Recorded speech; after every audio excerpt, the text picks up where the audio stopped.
Хочу настроить свой стандартный, скучный и неразборчивый терминал. Хочу, чтобы я заходил в свой проект и видел версию JavaScript, версию ноды. Да господи, автодополнение в конце концов.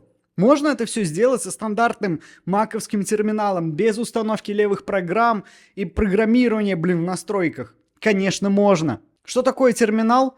Ну, это вот когда открываешь какую-то вот эту программу и пишешь, например, вот это, и... Ну, допустим. Разберемся с терминологией. Есть shell-оболочка.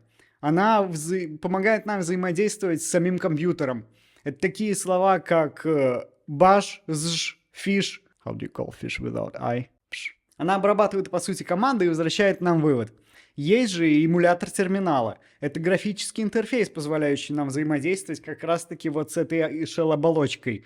Это такие слова, как iTorm 2 и стандартный маковский терминал. А есть и промпты. Это такой интерфейс текстовый, место, куда мы вводим свои программы. Естественно, промпты есть из iTorm 2, и из стандартного маковского терминала. Но есть и особый Starship. А я, Алексей Волков, старший разработчик в европейской транснациональной корпорации. Моим кодом пользуется больше 2 миллионов человек. А вот страничка в LinkedIn, где я уже полгода назад написал все, что я сейчас рассказываю на видео. Лайк, подписка, открываем терминал. Итак, сначала нужно будет скачать шрифты. Nerd фонд, вообще самый топовый фонд. Так, скачали, просто устанавливаем, можно 2 раза клацнуть и все шрифты установить. У меня уже были установлены, поэтому я пропускаю этот ход. Дальше идем по моей статье. Нужно в терминал установить вот такую тему, Snazzy. Это просто цвета. Вот у нас с первого раза не открылось, но, господи, Open Anyway. Я настойчив и верю в себя. Вот у нас просто какие-то цвета. Изменим шрифт и сделаем по умолчанию потом эту тему. Дальше нужно установить фиш как раз-таки. Все опять же устанавливаем через Homebrew, ничего не нужно додумывать. Установили, быстренько все устанавливается. Идем дальше по статье. И дальше по статье можно удалить вот это вот... сообщение, которое каждый раз в терминале, когда мы открываем, видим. Следующим шагом мы переходим в установку Starship. Точно так же, все есть на Brew. Не нужно ничего. Brew — это как NPM для всех пакетов. Можно все устанавливать и обновлять.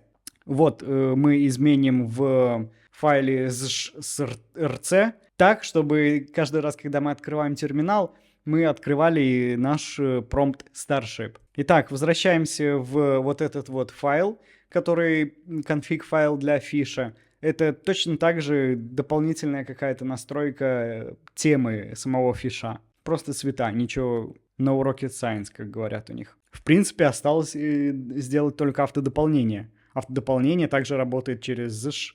Это не какие-то там AI-технологии, просто смотрит на то, что мы вводили часто, и дополняет это. Сначала нужно определить, каким фишом мы пользуемся, потому что если не через Brew устанавливали, или он был до этого, могут быть разные адреса. Поэтому which fish, и мы знаем адрес, путь, по которому у нас установлен фиш. Этот путь мы должны в шелле самого терминала указать. Все, теперь мы можем спокойно работать. Ну да, собственно, что-то я протупил, не установил. Нужно его установить сначала. И также дополнить вот этот zshrc файл. Все, посмотрите по ссылкам. И, в принципе, теперь я могу зайти в проект свой и посмотреть и ветку GitHub, гита ветку, в которой я работаю, и версию ноды и JavaScript. Ну и, конечно же, отличить папки и файлы в моем проекте.